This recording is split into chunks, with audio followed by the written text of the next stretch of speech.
Assalamualaikum warahmatullahi taala wabarakatuh. Alhamdulillah wassalatu wassalamu ala Rasulillah wa ala alihi wa sahbihi wa man wala. Rabbi shrah li sadri wa yassir li amri wa hlul 'uqdatam min lisani yafqahu qawli. Asbahna ala fitratil Islam wa kalimatul ikhlas wa ala dini nabiyyina Muhammadin sallallahu alaihi wasallam wa ala millati abina Ibrahim hanifa wa minal musyrikin. Allahumma inna na'udzubika minal barasi wal jununi wal ilzami was sayyi'il asqam. Allahumma irfa'na al-bala wal waba wal qarana ya rabbal alamin. Hadirin dan jemaah salat subuh Masjid Al-Ahwa Perumahan Villa Bogor Indah 5 yang saya muliakan, kita bersyukur kepada Allah Subhanahu wa taala pada pagi hari ini, pekan yang kedua di bulan Februari, kita kembali bersua setelah terakhir kita bertemu secara offline itu, sehingga saya di bulan November kita bahas Abu Ayyub Al-Ansari. Bulan Desember yang mestinya ada, tapi saya lupa. Jadi sudah diingatkan beberapa hari sebelumnya, sudah tercatat pas hari hanya, sehingga saya pekan ketiga. Pekan ketiga itu saya di Tanah Baru di Masjidil Tamam. Saya tunggu info dari sana, enggak ada kabar. Siangnya baru bagaimana Pak yang lain ingatin, Ustaz gimana kabar, sehatkah? Jadi sekarang nih, kalau ada yang nanya apa kabar, sehatkah, itu nanyanya serius.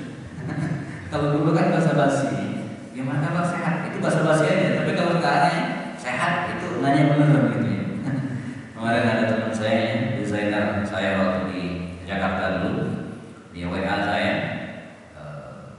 agak lama saya respon gitu ya. Saya lagi ngisi kajian ta'lim online ya. Lalu kemudian setelah itu WA-nya kan tenggelam ke bawah, jadi belum sempat saya respon. Dia miss call ya, WA. Pas saya lihat, ternyata belum dijawab. Kata dia, saya sekarang parno. Jadi kalau WA teman nggak dibalas-balas, saya parno, bahasanya curiga gitu kan. Sebab belum lama katanya adik saya WA nggak balas-balas, dia di rumah sakit 3 hari kemudian meninggal. Jadi wah, ini bukan doain, bukan, cuma saya khawatir gitu kan. WA nggak dijawab-jawab, ini ada apa? Padahal alhamdulillah saya sehat saja. Jadi bulan Desember kemarin saya mohon maaf lupa kemudian Januari PSBB itu tidak salah ya. Jadi kita libur di Januari dan kita ketemu lagi di bulan Februari ini, alhamdulillah. Walaupun kondisi kesehatan atau maaf wabah belum sepenuhnya berlalu dan wallahu a'lam kapan akan berakhir, kita berharap semoga Allah Subhanahu memberikan kemudahan kepada kita semua, menjaga kesehatan kita, memulihkan saudara-saudara kita yang hari ini mungkin masih terpapar, semoga diberikan kekuatan oleh Allah Subhanahu. Oke, baik, alhamdulillah. Kita waktu syuruk sekarang jam 5.56 ya, 5.56. Sekarang jam 5.08 nih, sekitar 40 menit ke depan. Kita akan bahas masih serial sahabat-sahabat Rasul SAW, dan masih agak banyak stok ini. Ini kalau tidak salah catatan saya yang ke-20 sahabat Nabi yang ke-20 yang kita bahas. Saya Allah sekarang sedang memproof akhir buku yang judulnya Memetik Hikmah 101 Sahabat Rasulullah atau Sahabat Nabi. Terakhir saya lihat halaman itu 750 halaman, hak cover blue. Semoga bisa terbit, target saya sebelum Ramadan. Sebab belajar dari pengalamannya, kalau menerbitkan buku di Ramadan, apalagi di akhir Ramadan, itu biasanya kurang laku secara bisnis ya. Apalagi di luar pandemi, orang mikirin beli pakaian baru, nggak tahu kalau pandemi ini. Maka targetnya sebelum Ramadan buku ini sudah terbit. Judulnya Memetik Hikmah, biografi sahabat Rasulullah, 101 sahabat Nabi. Jadi ada 101 sahabat Rasulullah, 750 halaman cover. Berharap akan dapat sudah mulai proses cetak sehingga 3 minggu kemudian selesai. Jadi targetnya bulan Maret April sudah keluar sebelum Ramadan insyaallah ya. 101 sahabat Nabi. Yang kita bahas baru 20. Insya Allah ya. Stoknya masih banyak. Jadi ada 80 bulan lagi gitu ya. Itu berapa tahun? 80 bulan bagi 12 ya. Jadi ini menunjukkan tentang kekayaan khazanah kita, wawasan dan referensi kita. Jadi kalau kita bahas sahabat-sahabat Rasulullah SAW saja ini sudah banyak banget, luar biasa. Ya, jadi kita tidak kekurangan tokoh yang bisa kita jadikan sebagai pelajaran dan sebagai sosok yang kita ambil hikmah dari kehidupannya. Umayyah bin Wahab al-Jumahi, ya. Rada asing mungkin ya, bagi kita. Sahabat Nabi ini tidak sepopuler Khalid bin Walid, Salman al-Farisi, Bilal bin Rabah, atau 4 al-Khulafa ar-Rasyidun, Abu Bakar, Umar, Utsman dan Ali. Padahal ya, dalam bentangan sejarah ya, kiprahnya terhadap Islam dan sebelum masuk Islam, dia sangat-sangat dominan. Bahkan beberapa buku memberikan julukan terhadap Umayyah bin Wahab al-Jumahi ini dengan huwa ya, syaitan Quraisy. Syaitan Quraisy. Jadi setannya Quraisy. Kalimat syaitan itu dalam makna secara umum itu adalah siapapun ya, yang mengganggu, menghalangi ya, orang-orang dari jalan Allah. Nah, itu sebut dengan syaitan. Ya. Karenanya bisa berbentuk manusia gitu kan, atau bukan. Dalam Al-Quran Allah SWT mengatakan, waja'alna likulli nabiyyin aduwwan, dan kami jadikan setiap nabi itu ada musuh. Ya. Syayatinal insi wal jinni. Ya. Musuh para nabi itu syayatinal insi, setan dari bangsa manusia, atau ya setan dari bangsa jin. Ya. Jadi siapapun yang menghalangi orang ya, untuk beribadah dan mendekatkan diri kepada Allah SWT itu setan. Bisa jadi manusia dan non manusia, jin. Jemaah kalau menghadapi setan, milih yang mana ya? Setan dari manusia atau setan dari jin? Kalau anak-anak saya tanya, wah lebih takut, lebih nyeri setan dari bangsa jin gitu ya kan? Bawa aja sebelum gitu ya. Kalau setan dari manusia kan pakai dasi, bayang, penampilannya rapi, padahal dia setan ya. Orang buang rakyat kan setan itu ya. Kemudian menjauhkan seseorang dari agamanya, itu kan setan. Jadi, tapi kalau kita lihat teks Al-Quran tadi, syayatinal insi wal jinni, Allah Subhanahu wa taala mendahulukan setan dari manusia, baru setan dari bangsa jin. Dan ini agak berbeda. Pasti ada hikmahnya. Setiap kalimat susunan kata dalam Al-Quran itu tidak ada yang sia-sia. Biasanya kalau Allah membicarakan jin dan manusia atau manusia dan jin, itu biasanya selalu jin dulu. Ya, coba aja perhatikan beberapa ayat. Minal jinnati wan nas. Kan jin duluan ya. Minal jinnati wan nas, dari bangsa jin dan manusia. Ayat yang lain surat Al-Zariyat, wa ma khalaqtul jinna wal insa. Ya kan? Wa ma khalaqtu al-jinna wal insa illa liya'budun. Saya tidak menciptakan jin dan manusia kecuali untuk beribadah kepada. Jadi jin dulu disebutkan. Surat apa lagi? Ar-Rahman. Ar-Rahman. Ya ma'syar jinni wal insi in istata'tum an tanfudhu min aqtaris samawati wal ardi fanfudhu. Jin dulu baru manusia. Tapi ayat yang saya sebutkan surat Al-Anbiya tadi itu ya, wa ja'alna likulli nabiyyin syayatinal insi wal jinni, justru manusia dulu itu kan baru jin. Maka para ulama menjelaskan setan dari bangsa manusia itu justru lebih berbahaya daripada setan bangsa jin. Itu setan dari bangsa jin di ruqyah kabur dia kan, udah dekat lagi dia. Tapi setan dari manusia di ruqyah tetap aja bandel dia, belum tentu sadar. Nah, ini setan Quraisy, ini setannya dari Quraisy. Saking besar permusuhannya dan perlawanannya terhadap Islam. Segala cara dilakukan, bahkan dia pernah ingin membunuh baginda Rasulullah SAW. Ini cara cerita. Ini Umayyah bin Wahab al-Jumahi. Ya. Dia yang berasal dari bangsa Quraisy, dari kabilah Bani Jumah.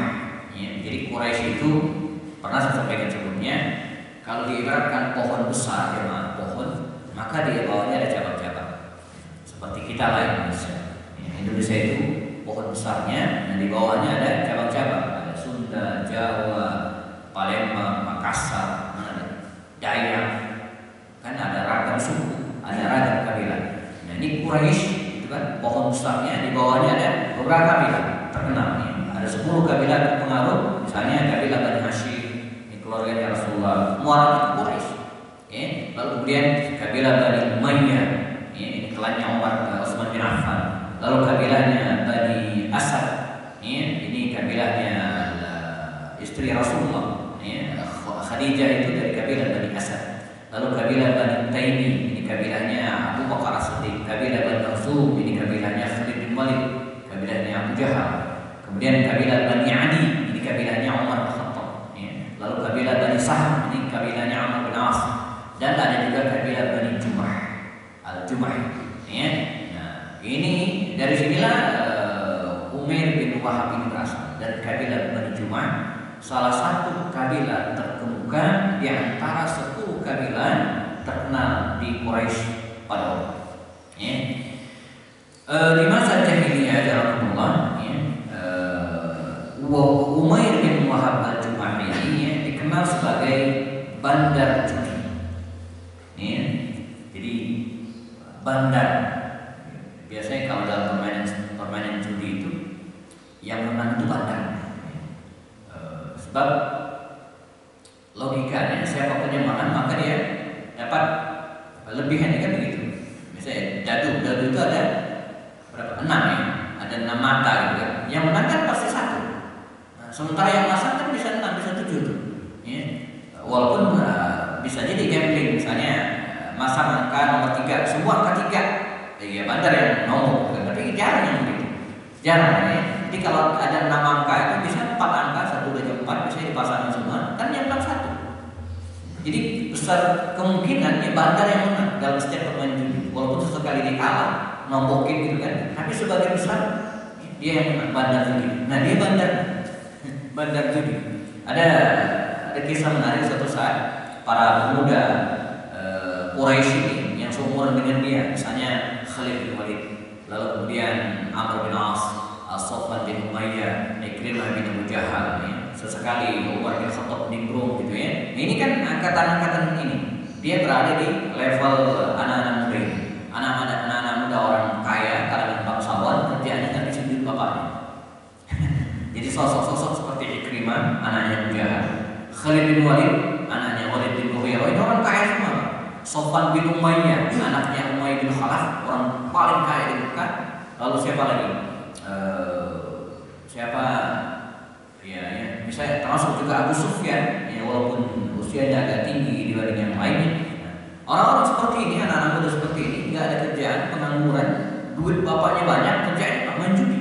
Dia banyak dimomporin orang yang untuk judi. Suatu saat ada kisah menarik. Mereka kalau main judi bukan pakai dadu, ya. Mereka pakai sah, pakai anak panah. Jadi caranya, saya nggak ngajarin judi nih Pak ya, tapi menggambarkan ini apa namanya, kayak wadah gitu ya. Kita mungkin seperti bangkulan gitu ya. Jadi wadah anak panah, itu anak panah dimasukkan, ya, dan di ujung anak panah itu dikasih nama masing-masing, nama-nama pemain peserta pemain judi, maka dimasukkan. Oke. Nah, masing-masingnya di ujung anak panah itu kan ada nama masing-masingnya. Ada 5 orang pemain misalnya, maka di masing-masing ujung anak panah itu ada namanya. Masukkan ke dalam dan kemudian dipecah. Diacak. Ya. Nah, masing-masing dipersilakan untuk masang. Ya. Dan masangnya bisa duit, ya. Bisa unta, bisa kambing, bisa kuda, dan seterusnya. Bahkan bisa rumah. Di rumah dipasang, gitu kan? Bisa kalau nggak ludes semua bisa pakaian yang di tubuhnya. Jadi pulang-pulang bawa pakaian dan uang, mungkin itu biasa bagi mereka. Ya. Nah, pernah ya ketika itu masak Ikrimah masak, ya, 1 ekor unta. Ya. Lalu masang lagi Umair Sofwan bin Umayyah, ini orang kaya. Sofwan bin Umayyah di Masar. Ya, 1 ekor. Kata Umair bin Wahab ini, ya Sofwan, Abu Ghani, bapakmu kaya. Ya, kok masanya cuma 1 ekor? Ya, nanggung 2 ekor. Di taruhannya 2 ekor. Kalau menang kita dapat 2 ekor juga, gitu kan?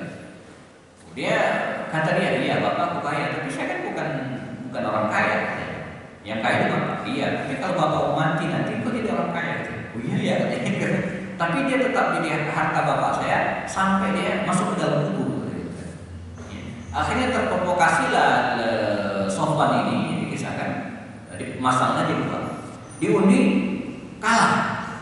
Sofwan kalah. Oh dia marah-marah maki-maki sampai dia mengatakan, saya katanya gitu kan, sudah masuk dan kalah terus. Jadi dia maki-maki. Datanglah Amr bin As, anak muda. Amr bin As, seorang sahabat Nabi juga yang makan susah. Kata Umair ini tukang kompor gitu ya, ngomporin karena di bandar. Ayo Amr, masak. Masak. Kata Amr bin As, saya tidak berani. Saya tidak berani. Kenapa? Itu Sofwan bin Umayyah yang baru masak 2 ekor tadi ya. Sofwan bin Umayyah itu katanya kan, saya perhatikan ya, ayahnya, dia dan bahkan keluarganya hampir setiap hari mempersembahkan hewan kurban untuk berhala-berhala. Lata menauza, maju kalah. Apalagi saya katanya kan, yang jarang sekali mempersembahkan ya, kurban untuk lata menauza, mungkin menang. Jadi ada dialog-dialog seperti ini ya. Dan inilah kerjaan dan aktivitasnya anak-anak muda kaya dari kalangan bangsawan terhormat di era jahiliyah.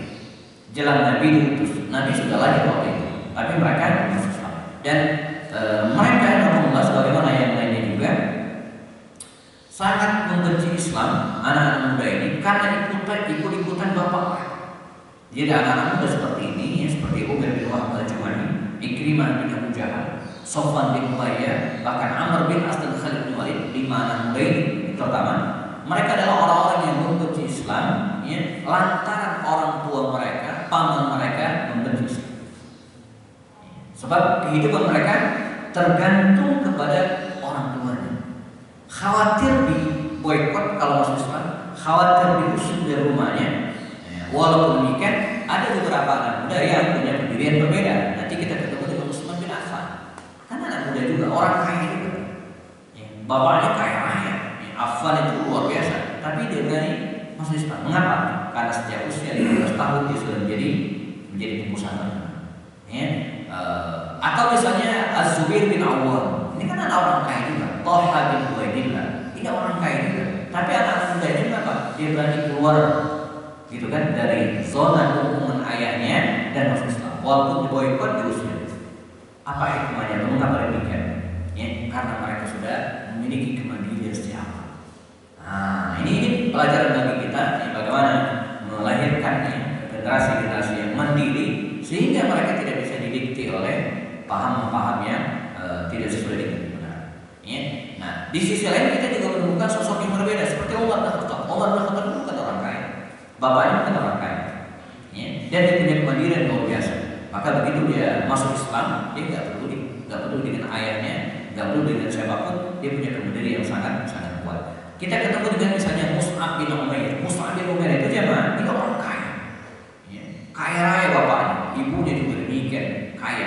Tapi dia punya keberanian luar biasa. Dia keluar dari rumahnya, lalu masuk Islam, walaupun harus diboykot oleh diusir, tapi dia tetap bertahan dalam Islam. Nah, beda dengan ya, karakter-karakter orang seperti ini. Mereka keras terhadap Islam lantaran orang tua mereka yang dulu memusuhi Islam. Nah, itu terus terjadi sampai kemudian baginda Rasulullah ya, memerintahkan kepada para sahabatnya untuk hijrah ke Madinah Al-Munawwarah sebagaimana yang sudah kita bahas. Mereka berangkat kaum muslimin hijrah ke Madinah Al-Munawwarah dan seiring dengan itu ya Allah terjadilah rangkaian peristiwa besar dan diawali dari perang Badar antara kaum muslimin yang sudah hijrah ke Madinah dengan kafir Quraisy ya, yang ada di Makkah Mukarramah. Mereka ketemu di medan Badar yang sering kita ceritakan. 313 kaum muslimin ya, melawan 1000 lebih pasukan kafir Quraisy dan dengan semangat, dengan kegigihan, dengan keikhlasan kaum muslimin, walaupun jumlah mereka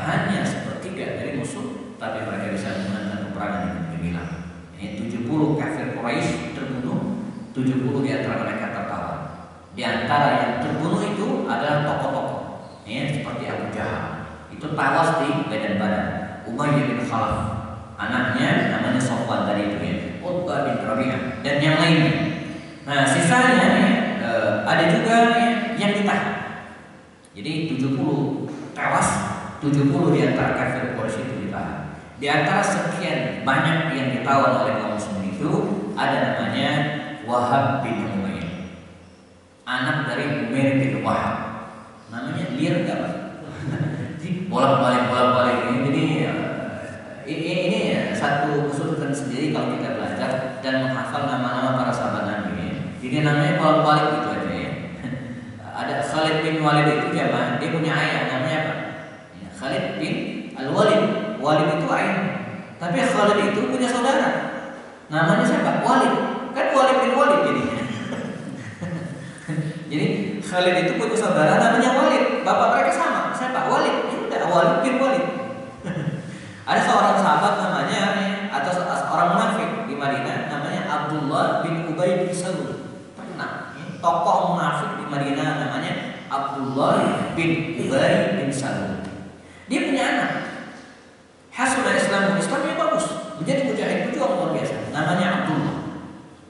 Jadi namanya siapa? Abdullah bin Ubay bin Salul. Nama ayah sama kakak. Ini kakeknya. Ya. Ayahnya namanya Umair bin Wahab.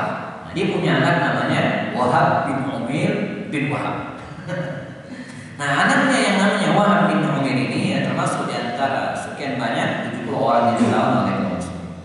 Ini yang kemudian ya, membuat tokoh-tokoh muda kafir Quraisy semisal Abu Sufyan, ya, Ikrimah itu anaknya Abu Jahal, ya, Sofwan anaknya Umayyah, ya, Abu Sufyan itu menantunya Utbah.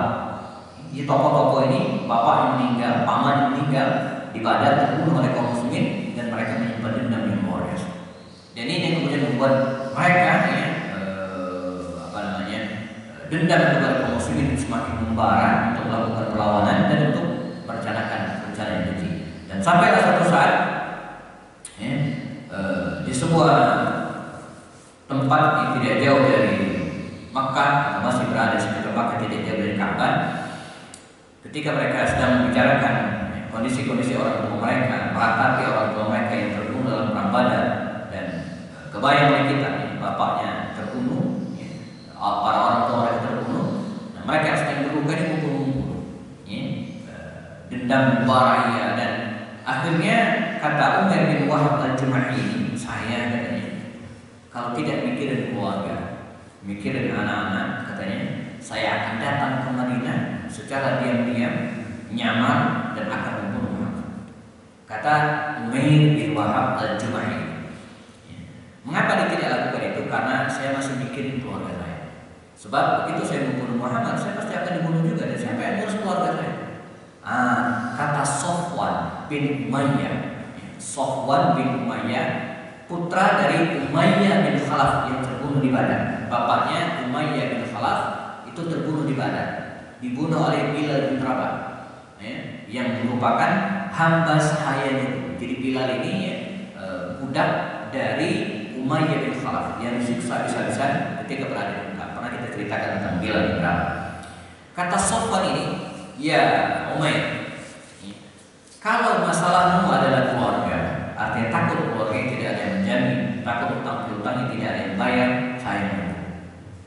Syaratnya apa? Nah, engkau berangkat ke Madinah dan habis Muhammad.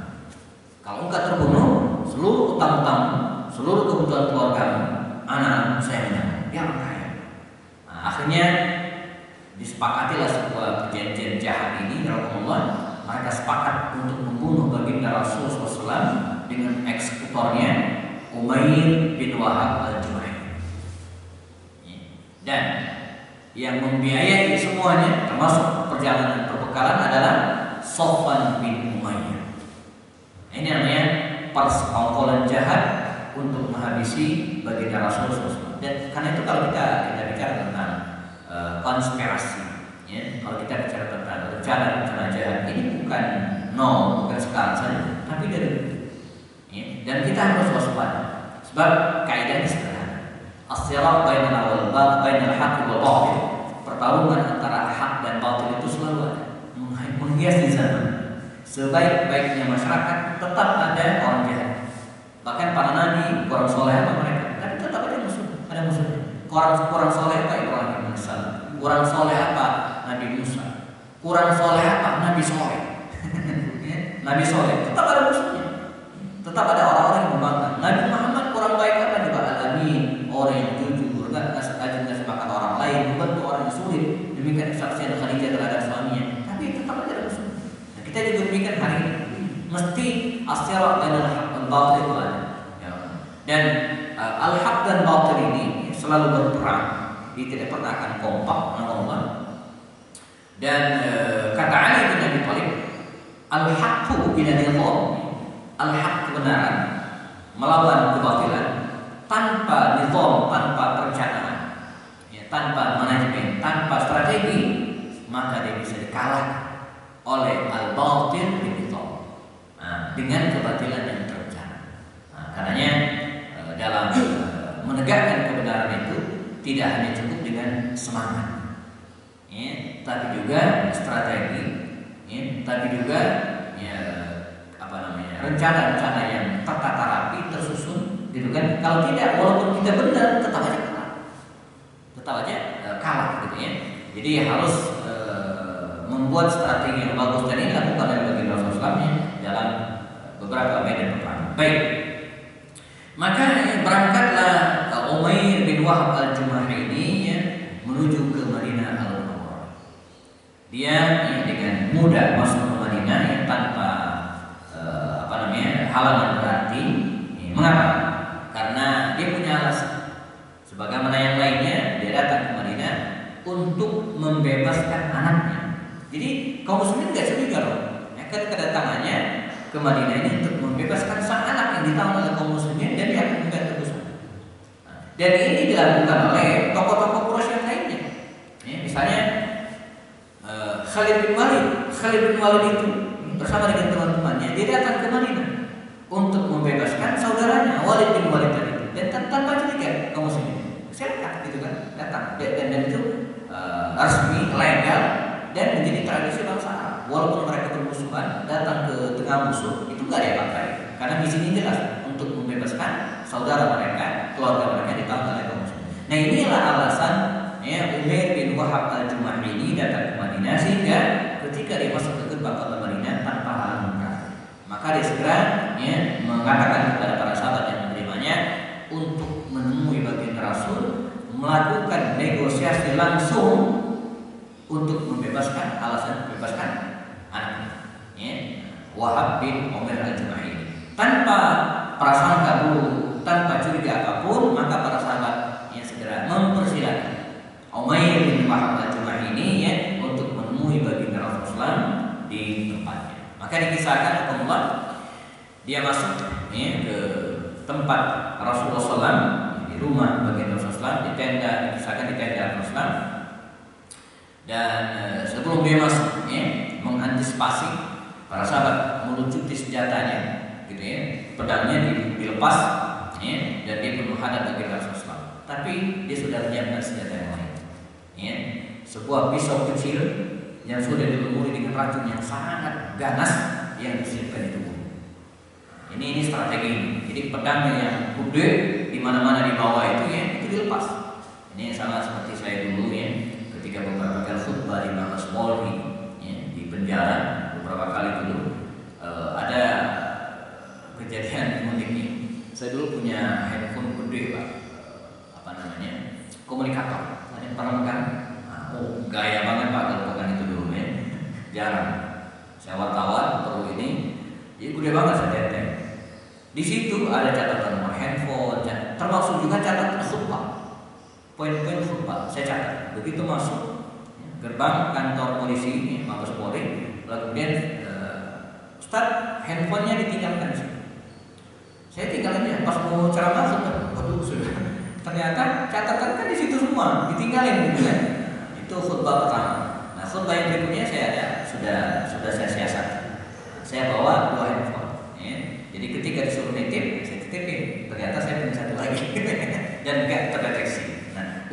Wahab al-Jumahi begitu.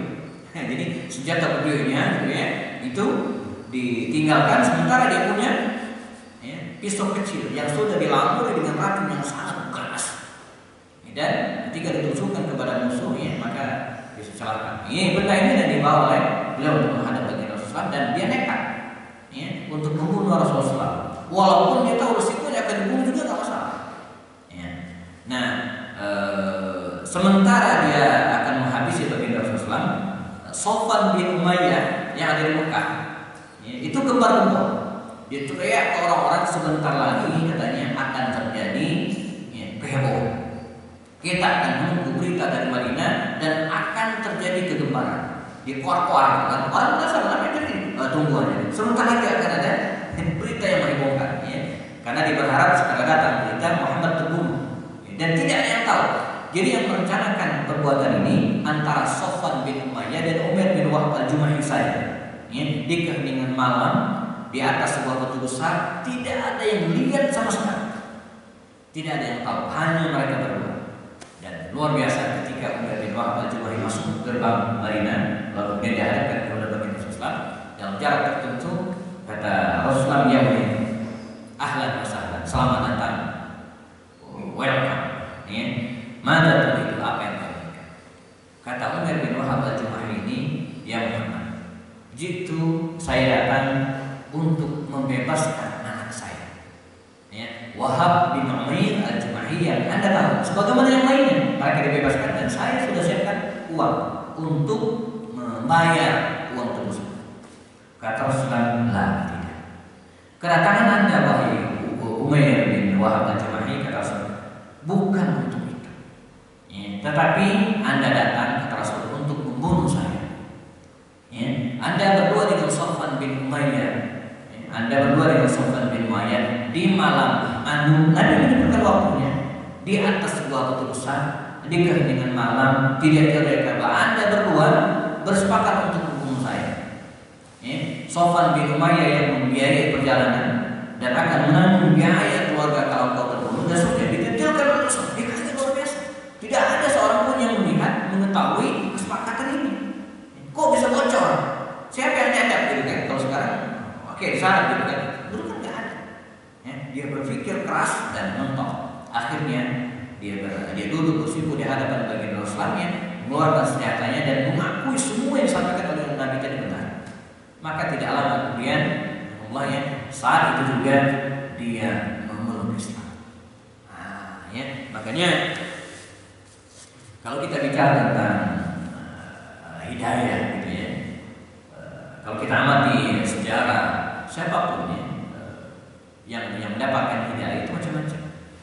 Ada orang yang mendapatkan hidayah ketika sedang sakit keras, sedang diuji oleh Allah SWT dengan segala kesulitan hidup. Saya pernah ketemu dengan seorang anak muda di taksi online gitu ya, dari Jakarta, dari Bogor ke Jakarta. Waktu itu mobil saya masuk bengkel, saya pakai taksi online dan anak muda. Jadi saya tadi pengen istirahat dari Jakarta menuju Kasablanca, Jakarta. Tapi anak muda ini sepertinya pengen ngobrol dan salah dia cerita. Saya sampaikan, saya ceramah di sini. Dia kata dia, "Ustaz, saya mungkin belum sebulan sadar." Apa maksudnya? Jadi selepas SMA dia bekerja di laut, di kapal, dan di situ kehidupannya luar biasa. Dia mabuk-mabukan, berjudi, kehidupan glamor luar biasa. Jadi kata dia, kalau orang takbiran Idul Fitri kami sedang main judi dan mabuk-mabukan. Sampai satu saat dia pulang ke Bandung ke rumahnya dan sakit. Sakitnya gak jelas, dirawat berhari-hari di rumah sakit. Asalnya sederhana, dia pergi ke mall kepleset jantung sehingga pinggangnya entah kesleo, entah seperti apa, dan itu yang kemudian menyebabkan dia dirawat berhari-hari di rumah sakit. Dokter juga bingung, ini sakitnya apa? Dan hampir tidak bisa bergerak sama sekali. Tapi ini masih sadar, di tubuhnya dia kaku dan bisa ngapa-ngapain gitu. Nah, dalam kondisi demikian dia mengevaluasi jalan hidup. Dia muhasabah apa yang dilakukan selama ini dan puncaknya akhirnya dia sadar. Dia sadar bertobat kepada Allah SWT dan pelan-pelan pasti akhirnya kehidupannya pulih lagi dan dia meninggalkan pelayaran tersebut, kehidupan yang tidak jelas itu. Dia dalam waktu 1 bulan 2 bulan ini katanya mulai memulai hidup baru dengan jadi supir taksi online. Dan saya bersyukur Ustaz, ya, dengan cara seperti ini saya bisa on time sholat, ya, saya bisa puasa dengan baik. Dan intinya Pak, dia sadar kapan? Ketika dalam kondisi sakit keras antara hidup dan mati. Ada orang mendapatkan hidayah seperti itu, ya. Ada juga orang yang mendapatkan hidayah ketika diberikan rezeki. Ada rezeki berlimpah kaya raya, yang tadi jarang sholat bala tiba-tiba sadar. Banyak seperti itu, para artis yang selama tidak kenal Islam, ya. Saya pernah umroh ketemu dengan Jody. Ada yang kenal Jody? Tatoannya sama, satu hotel dengan saya, gitu kan. Dicerita belum setahun waktu itu dia hijrah, sadar yang kehidupannya gelap, artis. Akhirnya dia sadar, ya, karena ini yang udah dikasih rem. Jadi ada nomor remnya, saya tinggal nunggu aja. Tapi sekarang sampai sekarang sehat-sehat saja. Dan sekarang luar biasa, ya, terus komunikasi dengan beliau, sadar ketika dalam kondisi demikian, ya. Nah, jadi ada juga orang yang mendapatkan hidayah kapan? Ketika dia memburu Islam, mencari kebenaran, seperti Salman Al-Farisi. Dan ini banyak ilmuwan barat itu zaman mendapatkan hidayah kapan? Ketika mereka belajar Islam, ya. Nah, yang menarik, ada juga orang yang mendapatkan hidayah ketika ingin menghabisi Islam, ya. Ada orang yang ketika ingin menghabisi Islam, ya, baik secara fisik seperti Rasulullah atau secara ilmiah. Kita temukan juga di beberapa negara barat, mereka selama ini ingin menghabisi Islam, gitu ya. Tapi ujung-ujungnya malah mendapatkan hidayah. Nah, ya. Dia termasuk orang yang seperti ini, ingin menghabisi Rasulullah, ingin membunuh Rasulullah, tapi pada puncak itu justru dia mendapatkan hidayah dan Islam. Ketika dia masuk Islam, ya, dan Makkah yang sedang menanti kabar gembira dengan terbunuhnya Rasul, kabar gembira versi mereka, nah, tiba-tiba dia datang. Ya, dia datang dari dari Madinah, ya, Allah, ya, dan ini sudah saya ceritakan ini, kembali ke Makkah, ya, ketemu dengan Sofwan bin Umayyah. Sofwan kaget, masih hidup gitu kira-kira, karena dia berharap yang datang ke Makkah itu cuma beritanya doang. Sofwan udah meninggal, dibunuh oleh para sahabat Nabi karena membunuh Rasulullah. Dia kaget, Anda selamat, hebat, bisa membunuh Muhammad dan Anda selamat, ya. Kata dia, ya, kan. Kemudian diceritakan semua. Ini pada Islam. Wow, kaget dia gitu kan. Gimana mungkin orang yang selama ini diharapkan bisa membunuh Rasulullah selama ini, tapi pulang dalam keadaan hidup, bahkan masuk Islam. Dia bukan hanya masuk Islam, tapi kemudian menjadi dai, mengajak orang-orang, ya, yang berada di Mekah pada waktu itu, ya, untuk masuk Islam. Walaupun resikonya ini berat, ya, dia diusir oleh keluarganya, dia dikucilkan oleh teman-teman sepermainannya seperti Sofwan bin Umayyah, Ikrimah dan seterusnya itu kan, diusirnya sampai kemudian akhirnya dia berdakwah terus di Mekah ini dengan cara yang sangat luar biasa sampai ada kalimat. Nah, ini dia mengatakan, wallahi la ad'u makanan jalastu fihi bil kufr illa jalastu fihi bil iman. Nah, ini mungkin bisa jadi inspirasi bagi kita, ya Allah. Wallahi demi Allah, la ad'u makanan jalastu fihi bil kufr. Saya tidak ingin meninggalkan satupun tempat jalastu fihi bil kufr yang dulu saya berada di situ. Jelas duduk di situ, fihi bil kufar, dalam keadaan kafir. Illa jelas fihi bil iman, kecuali saya akan berada di tempat itu juga dalam kondisi saya.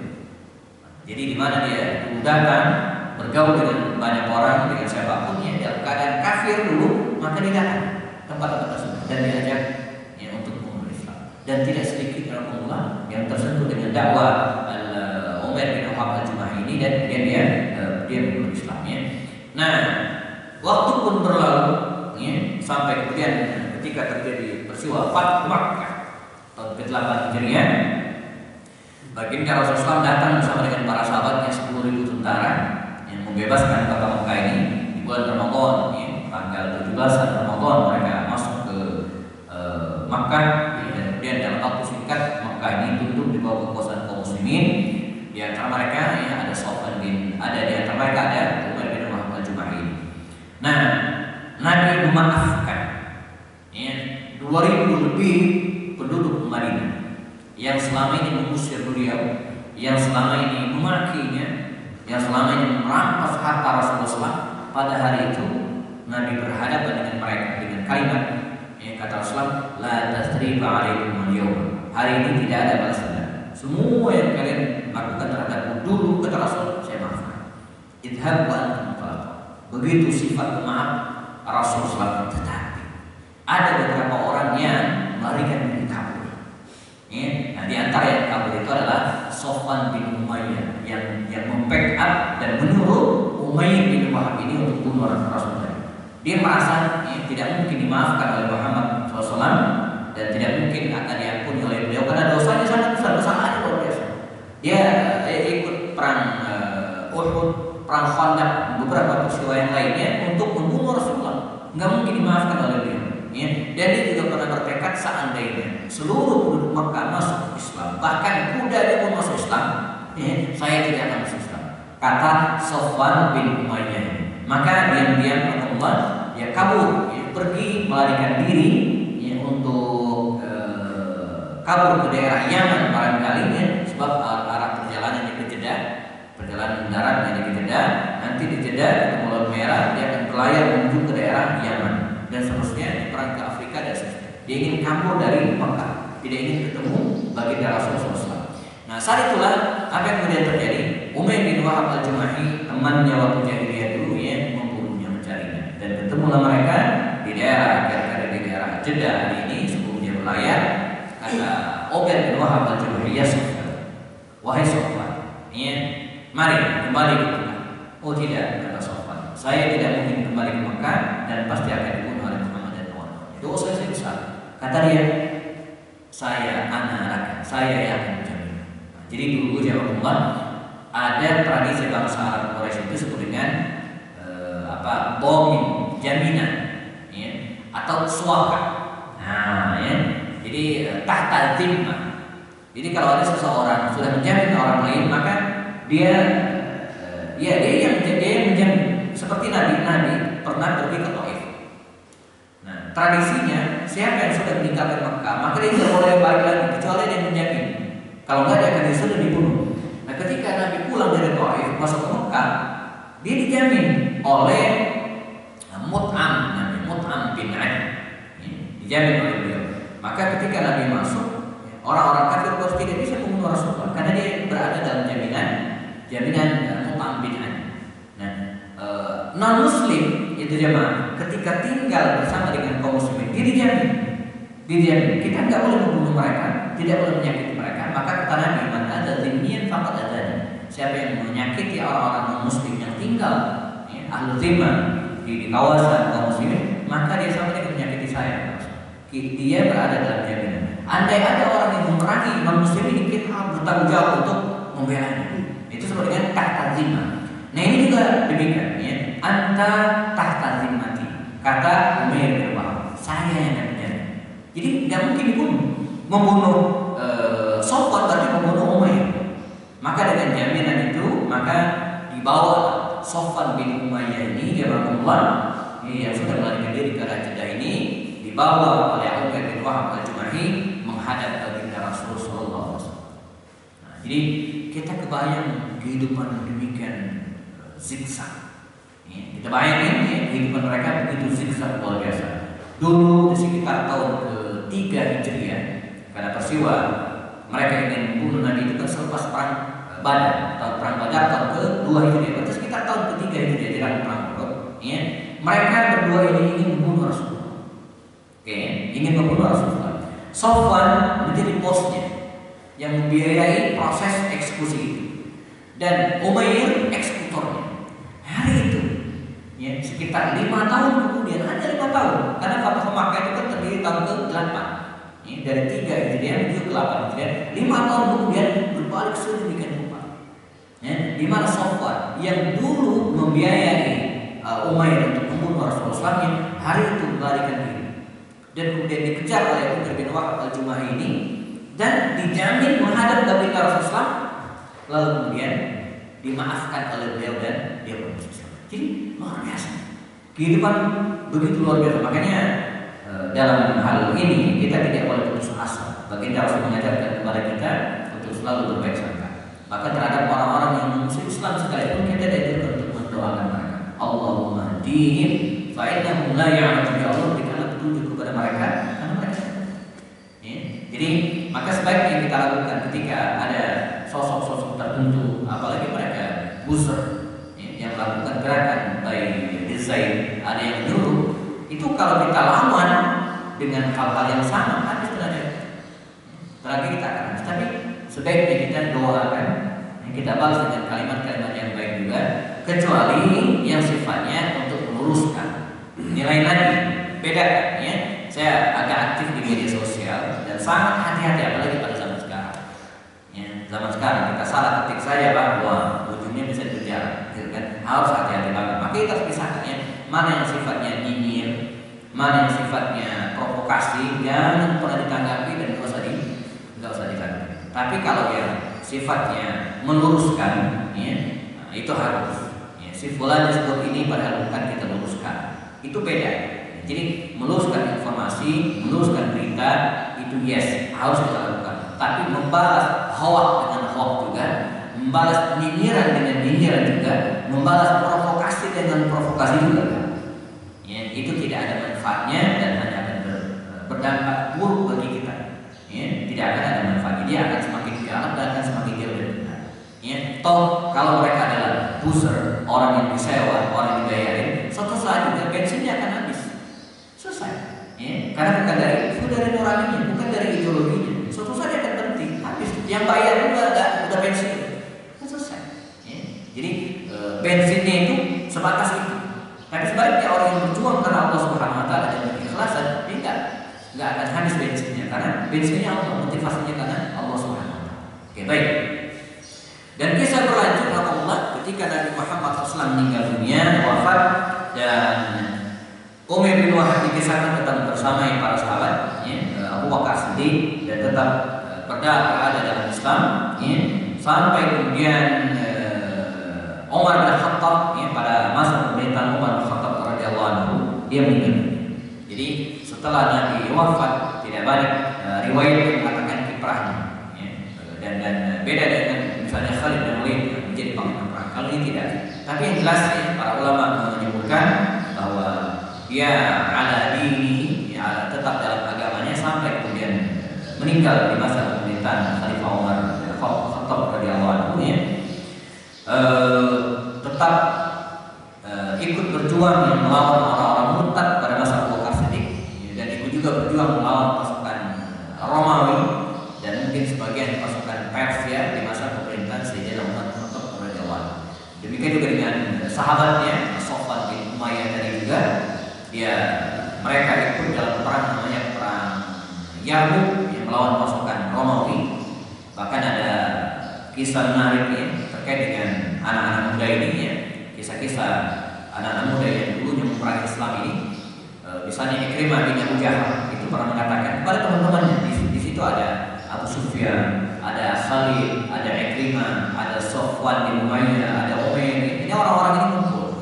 Orang-orang ini dulu yang di Mekah membenci Rasulullah, musuh Rasulullah, dan ketika terjadi perang Khandaq, ya, mereka ini ngumpul di sebuah tenda juga untuk membunuh Rasulullah, menghabisi agama Rasulullah. Tapi pada perang Yarmuk, ya, di masa pemerintahan Abu Bakar Siddiq, orang-orang ini ngumpul juga. Kata Ikrimah, ya Allah, dunia ini aneh. Ingat nggak, kata Ikrimah, dulu kita ini ngumpul untuk merencanakan membunuh Muhammad, menghabisi Muhammad dan agama. Sekarang kita ngumpul merencanakan membela agamanya, dan begitulah kita. Jadi mereka yang dulu ya mulai merencanakan untuk menghabisi Islam, tapi hari itu justru ngumpul untuk membela Islam. Maka berdasar sabda Nabi yang mengatakan bahwa khiyarukum fil jahiliyyah khiyarukum fil Islam dan fakih. Jadi bisa jadi orang yang dulu yang terbaik, terkemuka, ya, menonjol di era jahiliyah sebelum masuk Islam, begitu dia masuk Islam dia akan menjadi pemimpin Islam. Dan ini banyak sekali di antaranya. Umayyah bin Wahab al-Jumahi. Bahkan ada tokoh lain yang kita pernah bahas, Suhail bin Amr, yang pernah dalam perang Badar itu ingin dirontokkan giginya oleh Umar. Karena selama ini dia suka nyinyir, buat syair, nyinyir Rasulullah. Kata Umar, ya Rasulullah, izinkan saya merontokin gigi orang ini.